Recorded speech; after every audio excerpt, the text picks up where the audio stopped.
well, thank you all so much for joining us for this afternoon's program.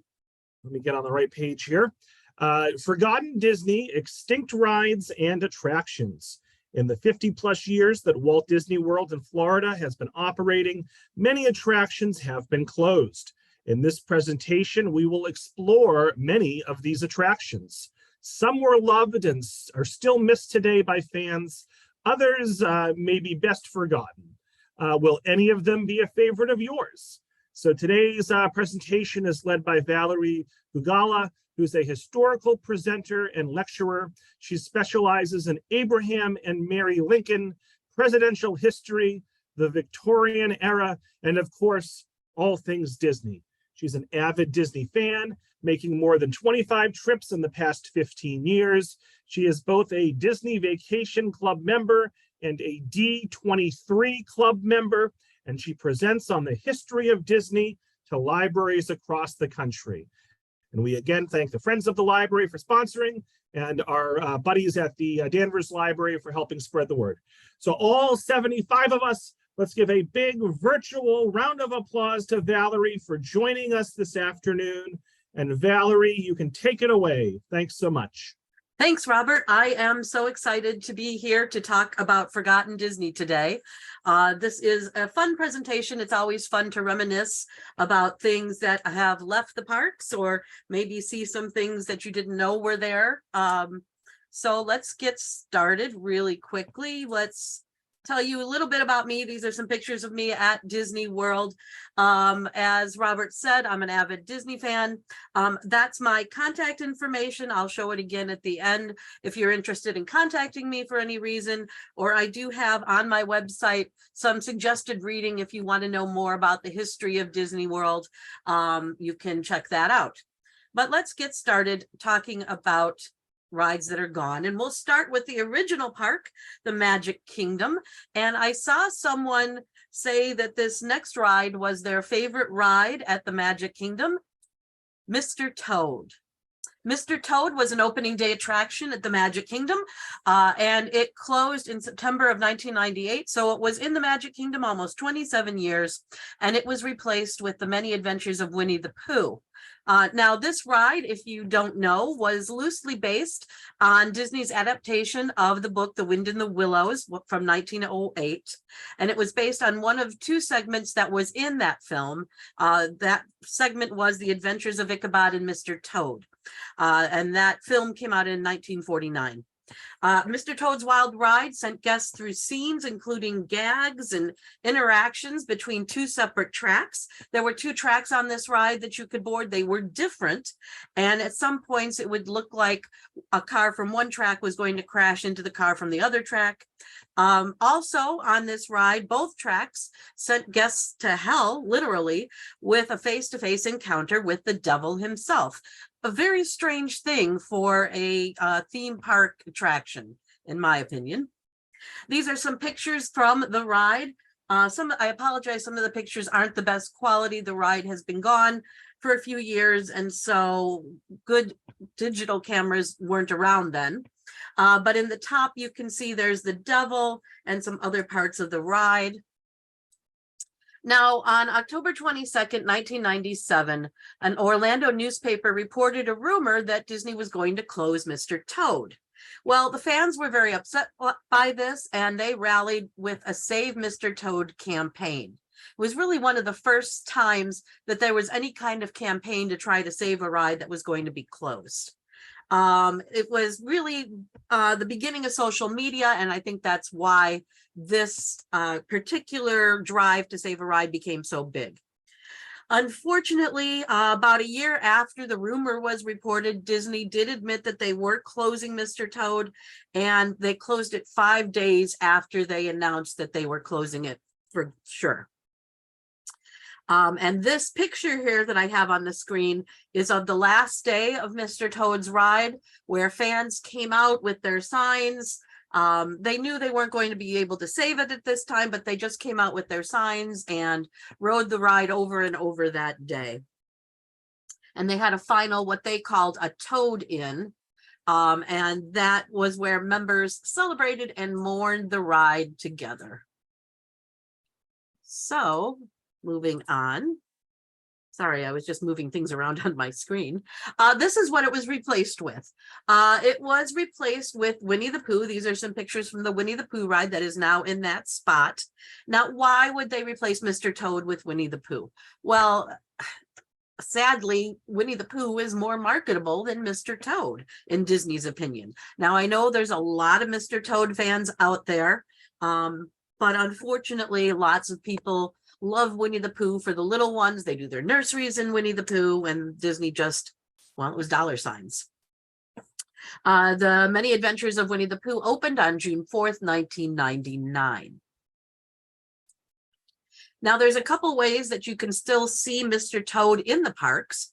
One of them is this statue that you see here. This statue is actually, when you're exiting the Haunted Mansion, if you look to the left, there's a pet cemetery. And in the pet cemetery, it's up a hill. You look up a hill and there's all different statues of different pets. At the very top of the hill is this statue of Mr. Toad. This statue used to be in the ride. It is now in the pet cemetery, and it's a fun little nod to Mr. Toad. And then also, if you ride Winnie the Pooh in Owl's Home, you can, as you're going through Owl's Home, you kind of turn around and look behind you. And on the wall is this picture of Mr. Toad handing over the deed to Owl. If you do love Mr. Toad and you've always loved it, the ride still does exist in California. So you can go on Mr. Toad out in Disneyland in California. So it's not completely gone. The next ride I'd like to talk to that's gone from the Magic Kingdom in Florida is Snow White's Adventure, also known as Snow White's Scary Adventure, after it was refurbed in 1994. It was an opening day attraction for the Magic Kingdom, and it closed May 31st, 2012, and was replaced with Princess Fairy Tale Hall. Now, originally, as I said, it was named Snow White's Adventures. And then when they did a refurbishment in 1994, they did add scary to the name because people were taking small children on it and the children were scared by the ride. And so Disney wanted to make it more clear that it was a scary attraction, at least for children. These are some photographs from on the ride. The one thing that scared children a lot was the evil queen. She would transform into the hag here. So these are just some of the scenes that were on the ride. This Snow White will look familiar when we look at what's replaced it. So the dwarf Snow White and the evil queen animatronics were reused on Seven Dwarfs Mine Train. Now, Seven Dwarfs wasn't a exact replacement. It wasn't in the same.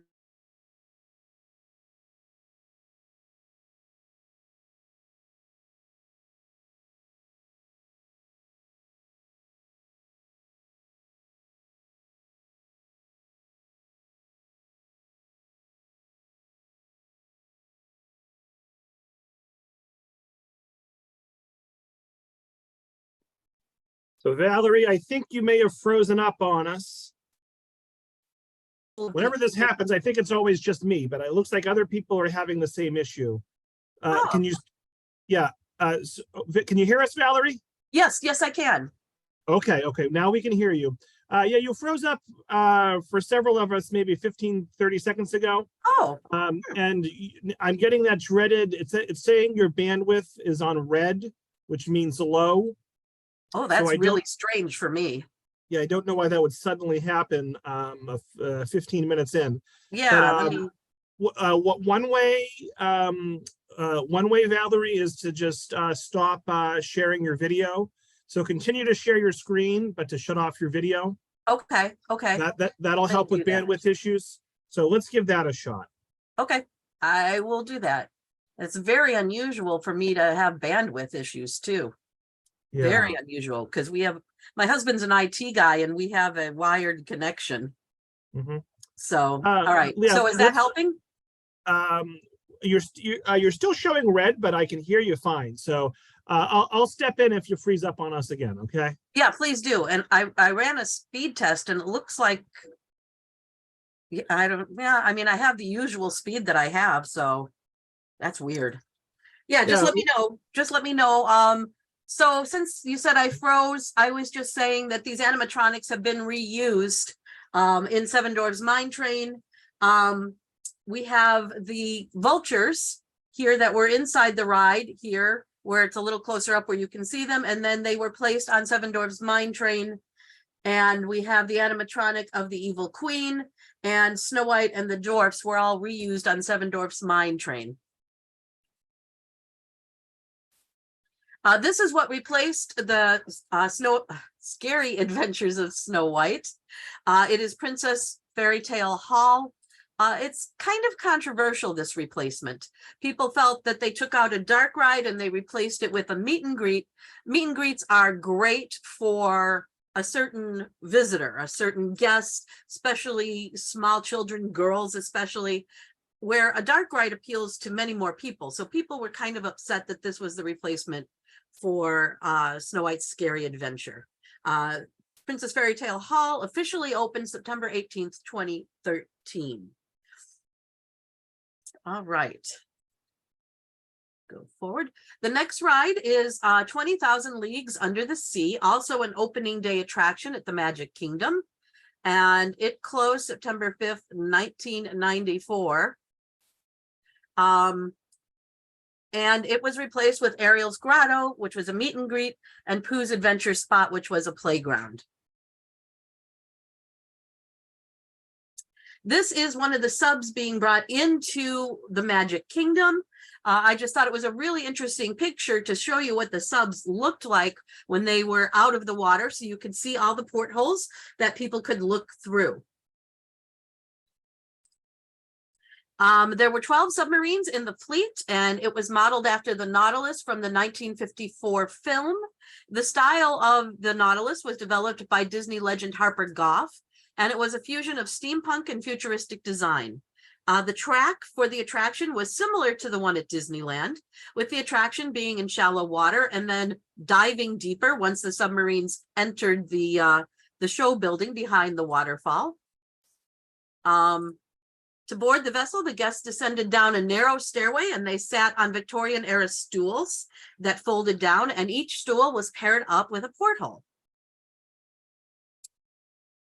This is the interior of the subs. You can see the stools there that would fold up and down, and the portholes along the side here, and then a view of people sitting and looking out. Now, it was a rather claustrophobic area for some people. I have a very vague memory of going on this attraction when I was a small child. And of course, as a child, I didn't think it was claustrophobic. I thought it was really cool. But I'm sure some adults would find it claustrophobic. Myself today would probably find it claustrophobic.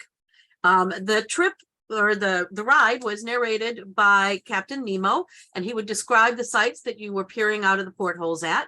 You'd see fish, turtles, coral, and undersea divers. None of them were real. They were all animatronics or static statues. Once you passed through the waterfall, you'd see shipwrecks and sharks. You were supposedly exploring beneath the polar ice cap, and you would discover Atlantis. And then you would meet mermaids and a sea serpent before finally coming face to face with a giant squid. And you would barely escape the clutches before pulling free and returning to the surface. Here are some pictures of some of the animatronics or static statues that were on the ride. Clearly the green serpent is during a refurbishment when the water was drained, but the others were all taken when the water was in the lagoon. These are some pictures of the subs after the ride was closed. I find it very sad to see them just sitting abandoned like this. So why did this attraction close? Well, it was very expensive to operate. The underwater nature of it needed constant maintenance and repairs. The Florida sun beating on these animatronics and statues in the water made them fade very quickly, and so they needed to be repainted with special paint a lot, which meant they had to drain the entire lagoon to do the painting. Also, it was a very low capacity attraction. As you can imagine, getting people in and out of these subs would take quite a long time. And so you couldn't get as many people on the ride in a day as you could on other attractions. So Disney closed it, saying it was just a temporary seasonal refurbishment, that they were going to do some maintenance on the ride as they always did. They really gave no notice to fans of the ride, and it just never reopened. So today you can still see a couple of the Nautilus submarines. Two of the subs were transported to Castaway Cay, which is Disney's private island, which is available to Disney Cruise Line guests. You can see them sitting there at a dock on Castaway Cay. And one of the subs was actually sunk in the lagoon on Castaway Cay, where you can go snorkeling, and you can see it there in the lagoon.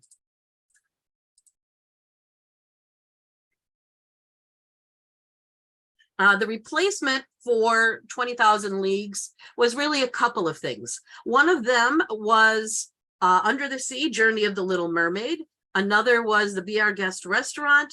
But the attraction that takes up most of where the lagoon once was the Seven Doors Mine Train, which is the largest picture on the screen right now. The Mine Train opened in May of 2014. Journey of the Little Mermaid opened in June of 2011, and Be Our Guest opened December of 2012. And they are all part of the new Fantasyland expansion. So let's talk about some Tomorrowland attractions. There is a Tomorrowland attraction that changed names quite a number of times. It started out as an opening day attraction called If You Had Wings, and then it was replaced with If You Could Fly, and then it was replaced with Delta Dream Flight, and it was replaced then with Disney's Take Flight. And then eventually it became Buzz Lightyear's Space Ranger Spin. So If You Had Wings, the original attraction, was sponsored by Eastern Airlines. And it was, their initial investment in the ride was about $10 million. Now, Eastern Airlines was using this attraction as advertisement for their airlines. So when Disney World, well, and Disneyland too, but we're talking about Disney World, when they opened, you needed a ticket for each attraction. And you would buy ticket books, of course, and that's where the e-ticket comes from. And well, that's a kind of another thing. But anyway, this attraction did not need a ticket. Since Eastern looked at it as advertising, you could ride this ride without a ticket. So people rode it over and over again because of that. It was a 4.5-minute dark ride, and it moved at a leisurely pace. The ride began with projections of animated silhouettes of seagulls and airplanes, and that enhanced the feeling of motion and suggested flight. Then riders passed through a series of colorful theater-like sets with embedded small screens that showed rear projection short films. And your cars would swivel on their bases to direct riders towards the points of interest, sort of like the Haunted Mansion cars swivel. Oh, I wanted to mention, why did it change all these times? Well, If You Had Wings went until 1986, and then it was replaced with If You Could Fly. And the reason that it was replaced is that in 1986, Eastern decided they didn't want to sponsor the ride anymore. And so Disney removed all of the Eastern branding from the ride and just called it If You Could Fly. Well, then in 1989, Delta decided they'd like to sponsor the attraction. So the ride was refurbished again and Delta branding was added in. The ride stayed basically the same. There were a few minor tweaks to it, and it was called Delta Dream Flight. Then in 1996, Delta decided they didn't want to sponsor the ride anymore. And so Disney removed all the Delta branding and called it Disney's Take Flight. And that ran for just 2 years. And then Disney decided that they would go ahead and completely redo this area. And they made Buzz Lightyear's Space Ranger Spin. This is Buzz Lightyear's Space Ranger Spin, what it looks like today. It is an interactive ride where you shoot at targets and try to get a high score. And it is a really fun ride, very re-rideable.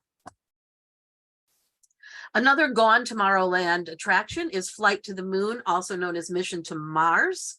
Flight to the Moon was an opening day attraction. It lasted for 4 years, and then it was replaced with Mission to Mars that opened in 1975 and was closed in 1993 to be replaced with Alien Extraterrestrial Adventure. Flight to the Moon was pretty much exactly what you think it was. You would sit in a round theater, and there was a screen in the middle of the theater that would show you could watch a launch that you were being launched to go to the moon.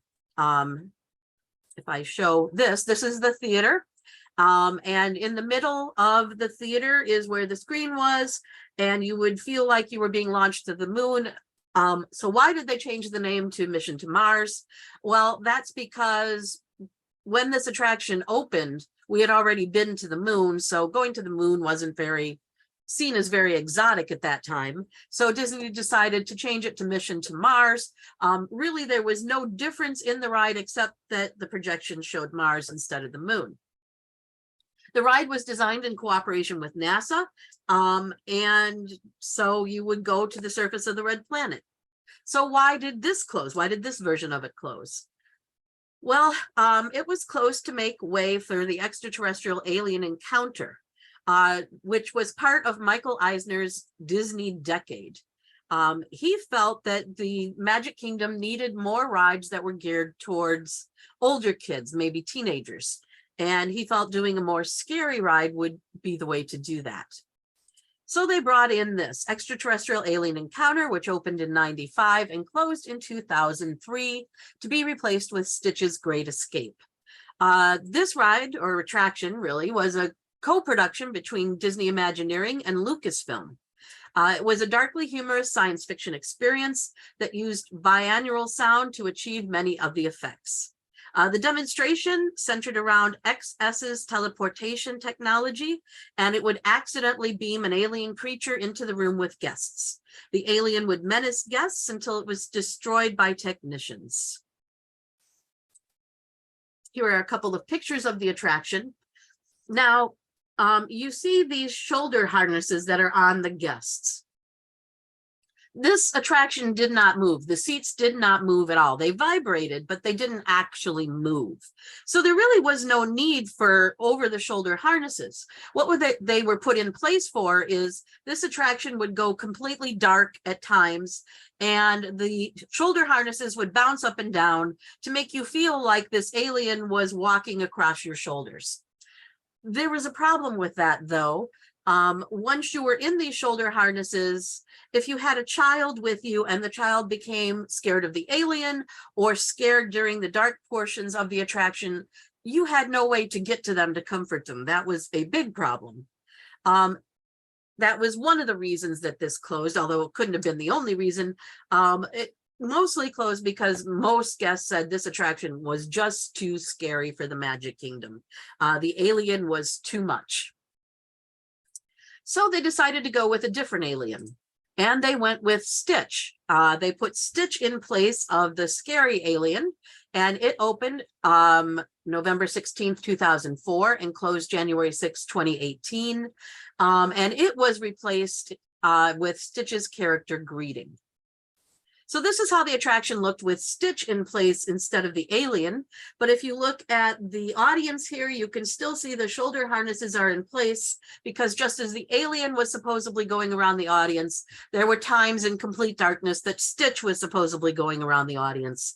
And this still left the problem that small children would be very scared of the complete darkness. I would say that every time that we went through this attraction, there was at least one child that screamed throughout the entire attraction. The attraction was eventually replaced with Stitch's meet and greet, a character greeting that you can see here. But in 2021, the meet and greet closed permanently. And actually now even this sign is gone from this area in Tomorrowland. There is nothing that is in this area where Stitch's Great Escape was. It's just an empty spot. There have been rumors that they might put a Wreck-It Ralph attraction there, but it seems like those plans may have been put on indefinite hold because of the pandemic. We'll see what's coming now that Disney has a new CEO. Maybe something will be done with this space. I hope so. The Skyway was an opening day attraction at Walt Disney World, and it closed in 1999. When I say it was replaced with fantasy tangled restrooms, sort of. I'll show you what I mean by that.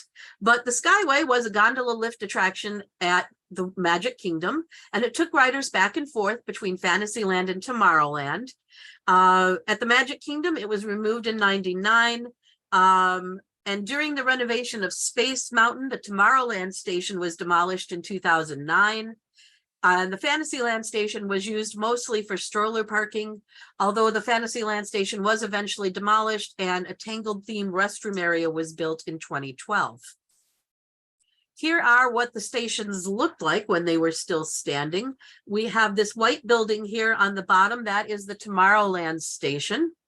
And on the other building here that looks more alpine is the Fantasyland station.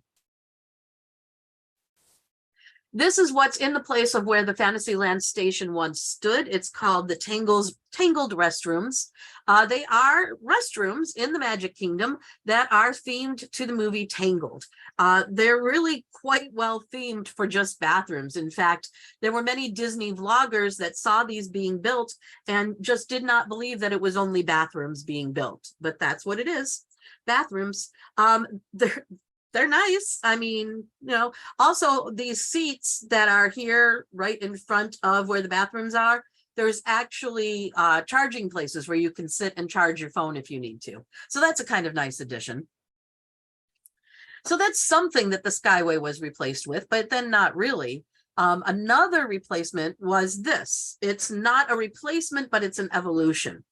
This is the Skyliner transportation system. It connects Epcot and Hollywood Studios to a number of the different hotels, including Art of Animation, Pop Century, Caribbean Beach, and the Riviera Resort. The gondolas have stations at the International Gateway entrance of Epcot, at Hollywood Studios, and at those hotels that I mentioned. And the hub for the system is at the Caribbean Beach. This system is really a great way of transportation. It's quick, it's easy, it's not bouncy. If you ever rode the old Skyliner attractions that used to be in the parks or at other parks, whenever it went over a tower, it would be bumpy and it would shake.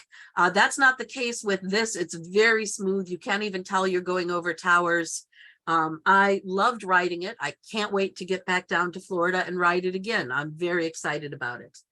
If you are at Disney World, I would highly recommend getting on the Skyliner at least for one trip.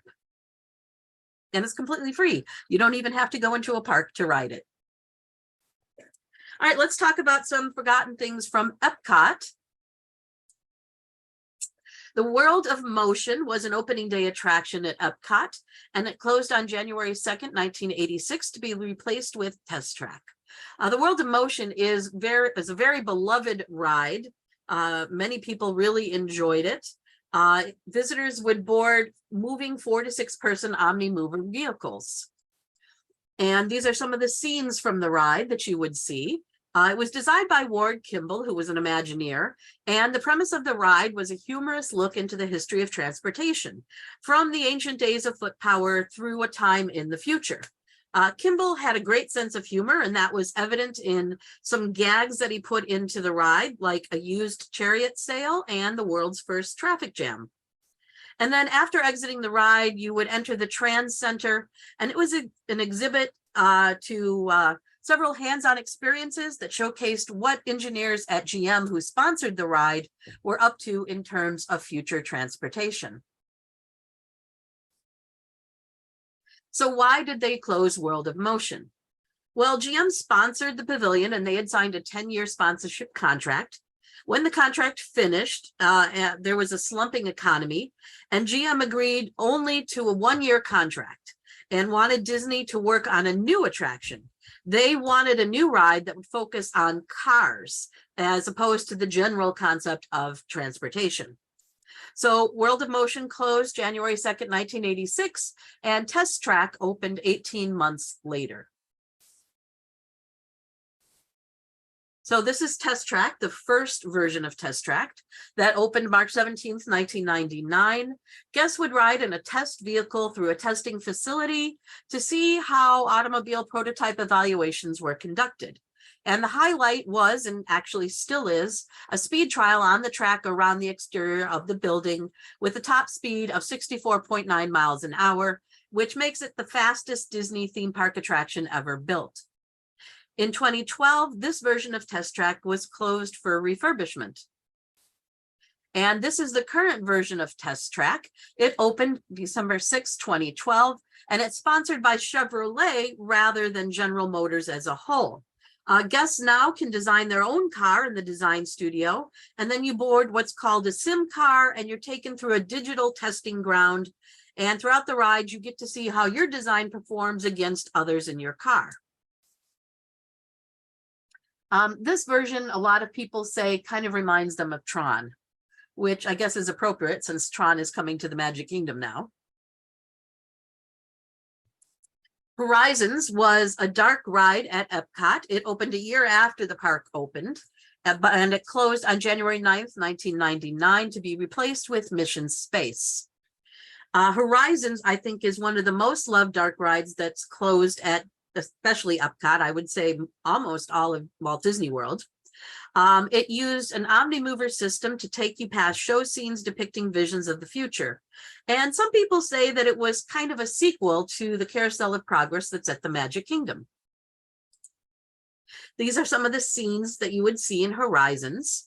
The ride began with a section entitled Looking Back at Tomorrow, which showcased visions of the future as perceived from Jules Verne through the 50s. And then the main part of the ride was visions of futuristic life in cities, deserts, undersea, and even in space. So why did Horizons close? Well, no reason was ever officially given, but the lack of corporate sponsorship is probably a large part of the reason.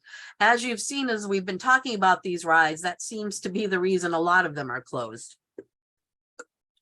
Also, there's a wide speculation that another reason for the closing was major structural problems with the building, possibly with the roof, with leaks possibly, or I've also heard that there possibly was some kind of sinkhole that developed underneath the building and could not be fixed without completely removing the building. So it is interesting to note that giving some weight to that theory is that normally when Disney closes an attraction, they don't completely tear down the entire building. They try to reuse the building as much as they can. Horizons was completely demolished to the ground. So maybe there was something underneath it that needed to be fixed. I thought these pictures of the building being demolished were quite interesting, especially the one that's a little higher up where you can see inside the show building, and you can see one of the sets is actually still in place in the show building right there. So they tore it down completely, and then they rebuilt the entire new attraction, Mission Space, which opened in 2003. This is Mission Space. It's obviously a space-themed pavilion, and it has a centrifugal motion simulator. It simulates what an astronaut might experience aboard a spacecraft on a mission to Mars, from the higher G-force of liftoff to the speculative hypersleep. And the estimates of developing this attraction was about around $100 million. All right, another attraction that we'll talk about is Kitchen Cabaret. It opened with the park on October 1st, 1982 and closed January 3rd, 1994 to be replaced with Food Rocks. Kitchen Cabaret was a 13-minute audio animatronic show. The host was Bonnie Appetit, and she introduced acts in a musical review and comedy format that talked about healthy eating and talked about the 4 food groups: meat, dairy, grains, and fruits and vegetables. There were 5 acts, all different types of foods that would sing different songs about foods. So it was replaced in 1994 with Food Rocks, which closed in 2004. This version of the show was themed as a benefit concert for good nutrition, hosted by Food Rapper. It was continually interrupted by Excess, a junk food heavy metal band that detested nutrition. And the audio animatronic characters, again, were all food items with human features. This version featured well-known songs where the lyrics were adapted to the topic of nutrition. For example, the Peach Boys sang Good Nutrition, which obviously was based on the Beach Boys song Good Vibrations. This was replaced with Soarin', which is, in my opinion, one of the best rides at Disney World. Which reminds me, I never said what my favorite attractions are, and you all did. I would think this is probably my favorite attraction at Epcot. My favorite attraction at the Magic Kingdom is the Tiki Room. And I'll tell you the others when we get to those parks. But anyway, Soarin' is a simulated hang glider ride over the world. Highly recommend if you're at Disney World to go ahead and get on this ride. The Universe of Energy opened with the park in 1982, and it closed in 2004, and it was replaced with Ellen's Energy Adventure. It explored the world of energy through 4 large format film presentations and a slow-moving dark ride. Part of the dark ride was a jungle diorama with audio animatronic dinosaurs. That was probably the most popular part of the ride. When it first opened, it was sponsored by ExxonMobil. It closed and was reopened as Ellen's Energy Adventure.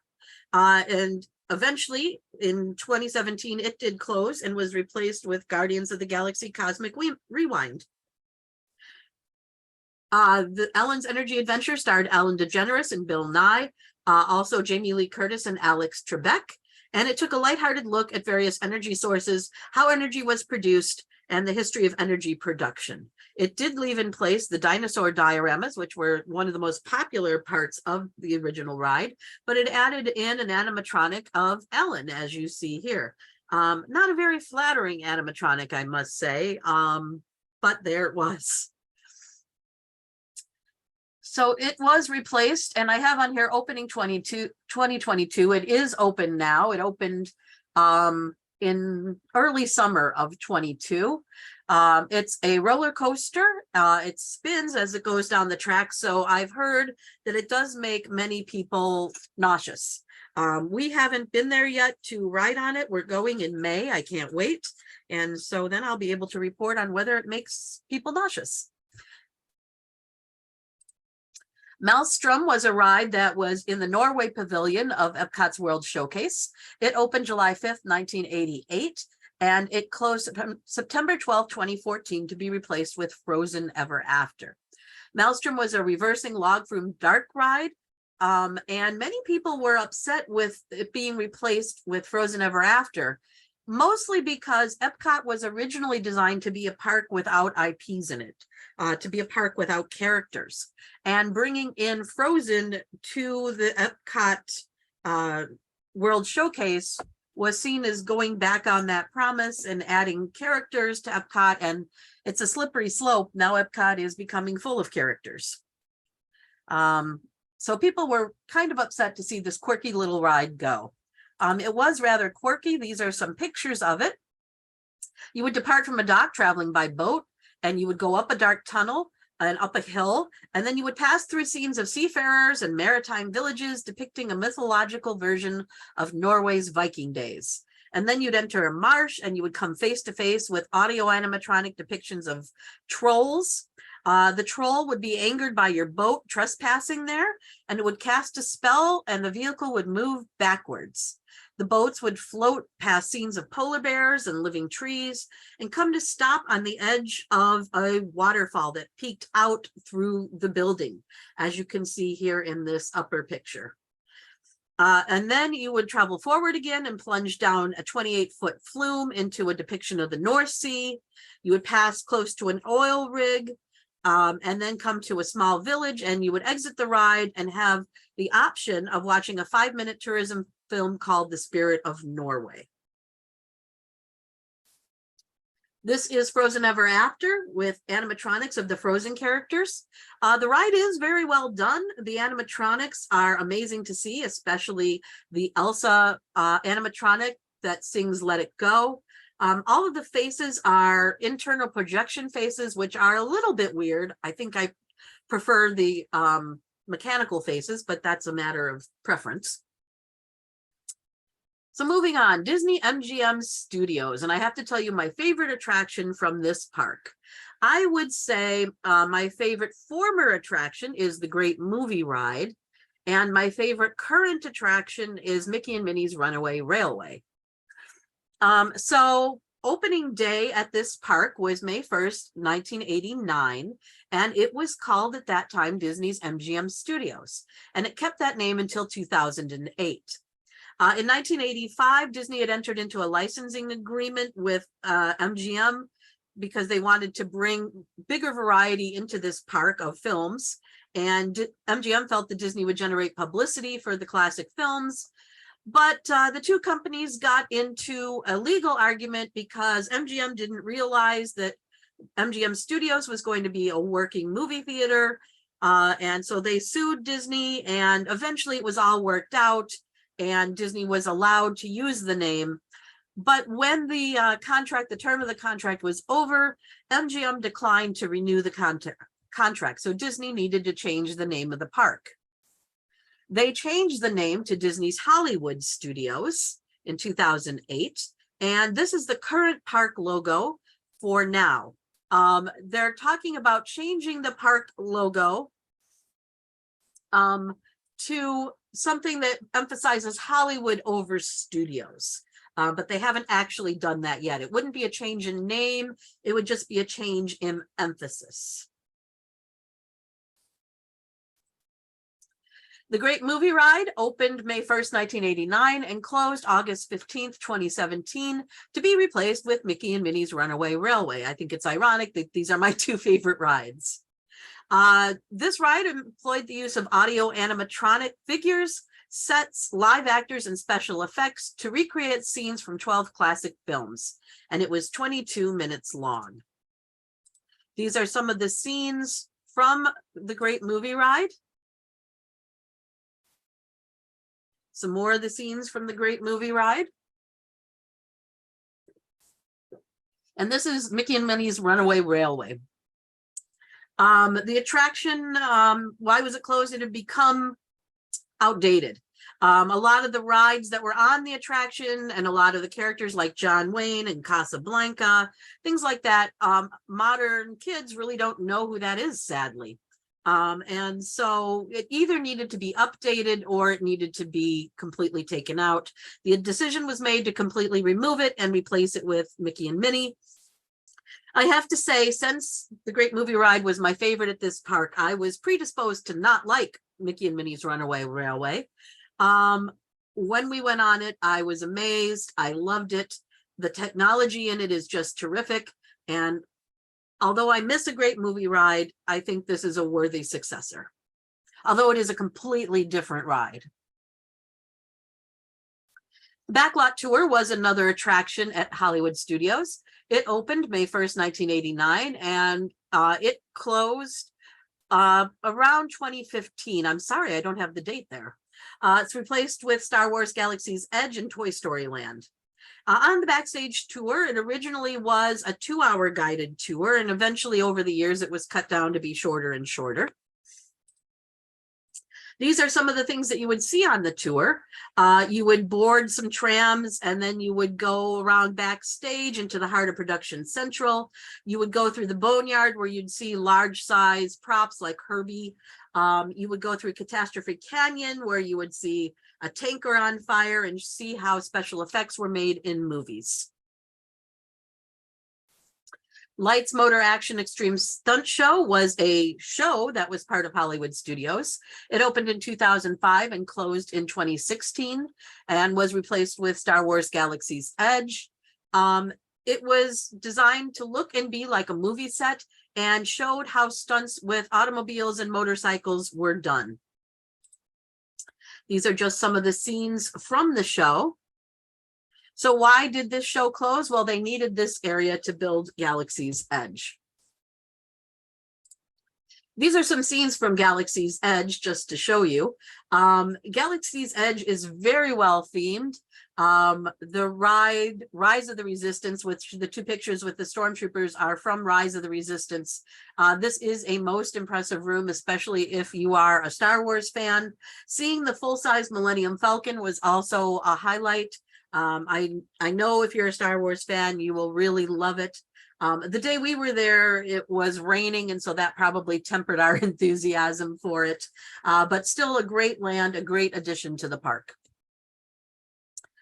Okay, finally, we'll talk about Animal Kingdom. What is my favorite attraction at Animal Kingdom? It probably is Kilimanjaro Safaris, the safari ride. There's only a few things that have been taken out of Animal Kingdom. One of them is Primeval Whirl. It opened March 31st, 2002 and closed July 16th, 2020. Currently, it has not been replaced. There's just an empty spot where it once was. It was a steel wild mouse roller coaster. It was part of Chester and Hesto's Dinorama, which is part of Dinoland USA in the park. It was in the mild but wild thrills category. The cars spun in circles while traveling on the track, which let each ride experience vary greatly. It had 13 cars and each seated up to 4 riders. I thought that these pictures were really interesting. This is the ride being demolished. And then these are some of the ride cars being trucked out of Animal Kingdom, just kind of sad. So in September, they put up the construction walls and demolished it. Let's talk about some parades and shows that used to be at Disney World. And somebody says, what is open? Plenty. So this is the America on Parade that was from 1975 to 76. It was a parade to celebrate the bicentennial. It was Disney's largest parade up to this point with 150 performers and 50 unique floats. Go forward. Here's some more pictures of it. A really interesting parade. Share a Dream Come True, also known as Dreams Come True or Celebrate a Dream Come True, which ran from 2001 to 2014. Originally, it was in celebration of Walt Disney's 100th birthday. And originally, this parade featured giant snow globe floats. If you look at this picture of Minnie with the film strip ears behind him, excuse me, did I say Minnie? That's Mickey, clearly. In any case, originally, this would have had a snow globe dome over Mickey here. But what happened is after running the parade a little while, they found out that they didn't have proper ventilation inside the snow globes.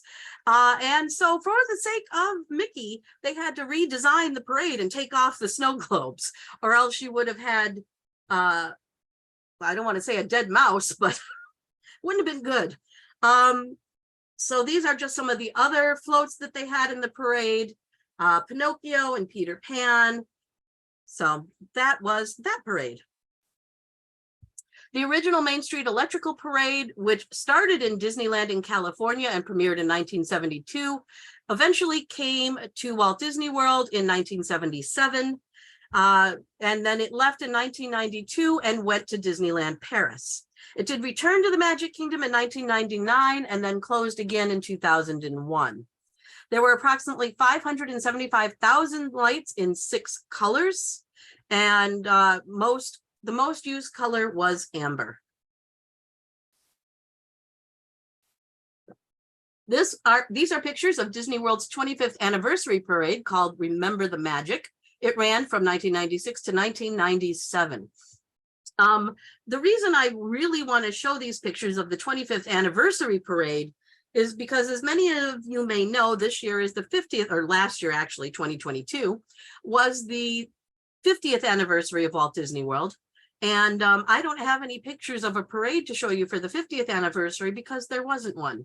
They didn't make a special parade for the 50th anniversary, and they didn't make a special stage show in front of the castle for the 50th anniversary. And if I sound kind of annoyed by that, I am. I don't understand why they wouldn't have done that, but I guess that's their decision. Moving on, this is Aladdin's Royal Caravan. It ran from 1992 to 1995 at Hollywood Studios, and it was inspired by a scene in the animated feature Aladdin, where Aladdin is parading into Agrabah as Prince Ali. So it had all the different things that were in the animated film when he was parading. Another parade that was at Hollywood Studios was Disney's Stars and Motor Cars, which ran from 2001 to 2008. It was introduced in conjunction with the 100 Years of Magic celebration, and it featured custom cars honoring Walt Disney's movie-making career. And you can see these cars were all themed to whatever characters they were carrying. I think the Genie one is especially interesting, but there were all different types. This is Mickey's Jammin' Jungle Parade from the Animal Kingdom. The premise was that the Disney characters were on a jungle safari, and they provided a tribute to their animal friends in abstract images and figures. The distinctive parade costumes were designed by Matt Daviston, and they were prototypes for the puppeteer costumes were crafted by native artisans. And I'm told that this was a really beautiful parade and really unique. Here's a couple other pictures of it. This was at Epcot. It was Tapestry of Nations Parade. It ran from 91 to 2001. It said that it took almost 3 years to design this parade. And it had these different huge puppets. And it was designed by the same person who brought The Lion King to the Broadway stage. Also a very unique and beautiful parade, I'm told. Illuminations Reflections of Earth was a nighttime show that performed at Epcot from 1999 to 2019. And the Earth Globe from Illuminations was the world's first spherical video display system. Here's some other pictures of Illuminations. This is a show that I miss because I am a huge Muppet fan, especially Sam Eagle. He is my absolutely favorite Muppet. And this was the Muppets Present Great Moments in History. It was a live show in Liberty Square at the Magic Kingdom, and it was performed a few times a day, and the Muppets would recount notable milestones from the colonial era. And they would pop out of the windows that were in the buildings next to the Hall of Presidents. I really enjoyed the show. In fact, we were there for one of the opening performances, and this cast member, the live cast member, actually gave me a button that says I'm celebrating, and he wrote on it the Muppets. And I still have that, of course, so that was really fun. And Sam Eagle was featured. You can't get better than that. Rivers of Light was a show at Animal Kingdom. It was a nighttime show that opened in 2017 and closed in 2020. It was a very beautiful show. It was on Discovery River Lagoon between Discovery Island and Expedition Everest. It featured water fountains, mist screens, floating lanterns, lasers, lights, fog, projection mapping, and at first, live performers. These are some other pictures of the show. These are not pictures that Disney took. These are pictures that, well, mostly, the top one isn't, but the others are pictures that I took with my cell phone. So you can see how beautiful this show actually was. The show was suspended in 2020 because of COVID and the closures of the parks. And in July 2020, they announced that the show would not return when the parks reopened. It was replaced, if you can call it a replacement, with this, which is Kite Tales. It was a show of kites being dragged around the lagoon by ski-doos. And actually now Kite Tales has closed as well. It didn't go over very well. All right, just a couple more things that you might not believe were ever at Disney World. Ace Ventura once had a show at the studios.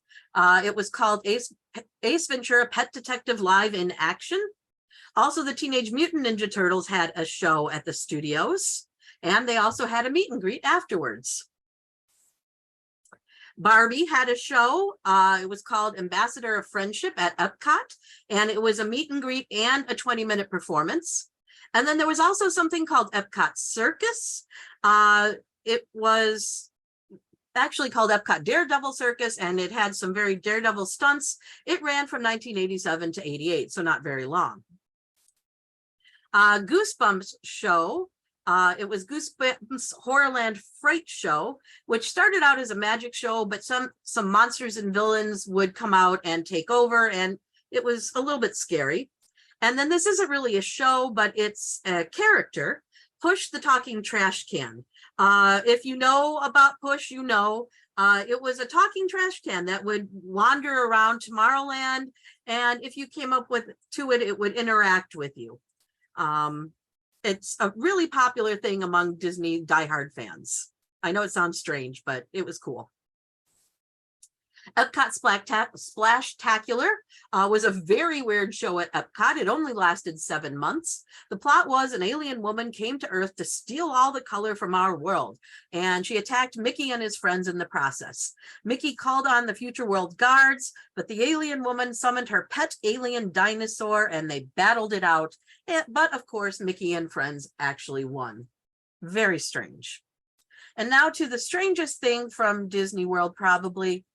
It was an attraction called The Making of Me. It opened October 19th, 1989 and closed in 2007.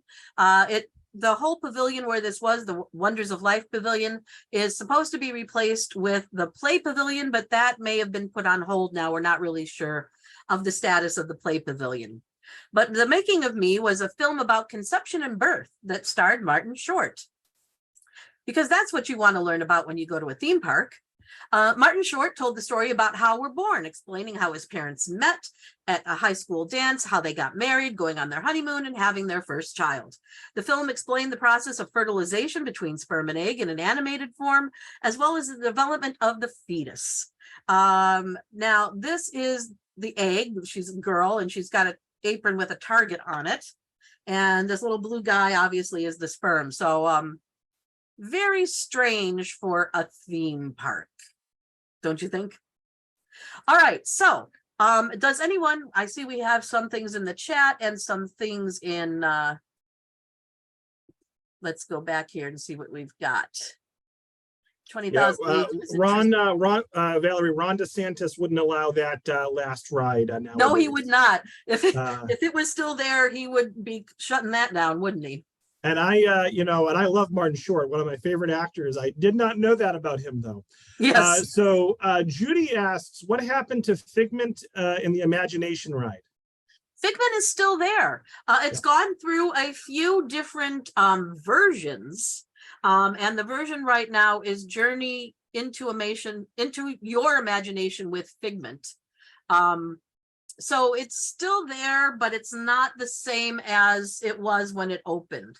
I guess I could include it because the original is really a much loved attraction, and the one that's there now is not. So yeah, I could include it. But Valerie, I know that you acknowledged some of the comments and questions as they came in, so I'm going to skip some of these. Yeah. Patricia says, this presentation has made me realize I haven't been there in 30 years. Wow. Time to go. Jennifer says, as kids, we went on If You Had Wings over and over and over again because there were never any lines. Yep, and you didn't have to use a ticket. There you go. Deborah says, this is a wonderful presentation on the history of Disney. Will there be a current 2023 presentation? So yeah, Valerie, yeah, go ahead. I was going to say, I do have a few things I need to add in. One is Splash Mountain has just recently been closed. Last week they closed it. And the reason for that closing was Disney felt that it was the movie that it's based on, Song of the South, is very insensitive. Disney would rather forget that it even exists. And so that's why they closed Splash Mountain. And then I could add in Figment and the changes that have gone on to Figment. So yeah, I could update it. There's always things changing at Disney World. Frank says, fascinating presentation, thank you. E says, this was interesting, thank you. It was fun to learn about the different rides. Darlene says, thank you, this brought back some great memories. Carol says, I also remember Indiana Jones, and there was a fun show with Honey, I Shrunk the Kids as well. Howard says, thanks for a comprehensive and informative presentation. Let me jump over to the Q&A. Let's see, an anonymous attendee asks, as a senior whose spouse cannot walk too far, is the animal park or Epcot the best bet if trying one or two only? So Valerie, if you could only go to visit one or two of the parks, and let's say you had mobility issues and couldn't walk long distances, which park's the best one? I'll be honest with you. I have that problem too. I have a bad knee, which I got from falling downstairs at Disney World. But in any case, Epcot is the largest park as far as walking goes. Animal Kingdom is the smallest as far as the area that you have to walk. I will point out, though, that what I do when I go to Disney World is I rent a scooter. I don't use a scooter in my normal life at home because I don't do that much walking. But when I go to the parks, I definitely rent a scooter. You can rent them from outside companies, or Disney rents them by the day. And that is a wonderful thing if you have mobility issues, to let you really enjoy your day. I would highly recommend looking into something like that. You just have to Google scooter rental Orlando and you'll get a lot of companies. Or like I said, you can just rent them at the front gate when you go into the park. If you don't want to rent a scooter, I would say Animal Kingdom is the smaller park. Epcot is absolutely huge. Yeah, I wouldn't try to do Epcot with mobility problems without a scooter. All right, so we're a few minutes over. Let's take a couple more questions. Mariette asks, when you say that an attraction was moved to Disneyland or Paris, do you mean the actual attraction was packed up, or was a copy of it just created? Depends on the attraction, but a lot of times they do pack up the animatronics and send them over because that's a lot cheaper than completely building new ones. They're not going to move over the building itself, but they're going to move as much of it as they can that's financially responsible to move the stuff over. David asks, are they ever going to update It's a Small World? I'm not sure how that's aged. Yeah, they actually have done some updates to it in California. They've added in some of the modern characters to the countries that they fit in. They added like Alice in Wonderland to England. They added Woody and Jessie in the America section. They added the Lion King characters in the Africa section. So they have updated it a little bit, but the addition of the characters are still in that style, the Mary Blair doll style. So they fit in really well, but it's kind of an update. And I'm hopeful that they'll bring that to Florida. And actually, that also in California, they just recently added 2 of the dolls that are actually in wheelchairs. And I think that's a great addition too, for people that are differently able to see representations of themselves. Final question. This is a fun one from an anonymous attendee. Are there any rides or attractions that you would like to see closed? This is going to be a very unpopular opinion. I hate the Peter Pan attraction. I hate it. I hate it. I hate it. It's too short. It loads too slow. It always has a terrible long line. My husband loves it, but I hate the Peter Pan attraction. What's another one though? One that I'd like to see closed. Gosh, I can't think of another. Peter Pan is the one that's jumping to mind. Peter Pan is so bad. Well, we'll end it there. So Carol says, great job on the presentation. Mariette says it's been a lot of fun. Sheila says, thank you for a wonderful presentation. I'm heading back to Disney in November with the grandchildren. Have fun. All right, we're going to wrap it there. Valerie, thanks so much. And I think we've hosted you maybe 4 or 5 times over the last 6 months, all on the history of Disney. You've done a wonderful job. Greatly appreciate all your efforts. I'll circle back to you, Valerie, in a second. But I want to again thank the Friends of the Tewksbury Library for sponsoring. Want to thank the Danvers Library for helping us promote. And folks, look for an email from me tonight with a link to a feedback survey, a link to a recording, and links to some upcoming virtual programs. So Valerie, do you have any last words?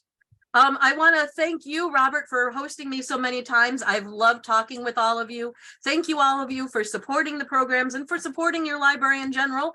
Keep doing that. And I hope you all get to go to Disney soon and enjoy all of the rides that are still there. Believe me, there are plenty, even though it seems like there's a lot that are gone. So thanks so much, Valerie. I'm sure we'll see you down the road. And thank you all so much for viewing. And I hope everyone has a great rest of their day. Thanks, Bye-bye. everybody. Bye. Bye, Valerie. Bye, everyone.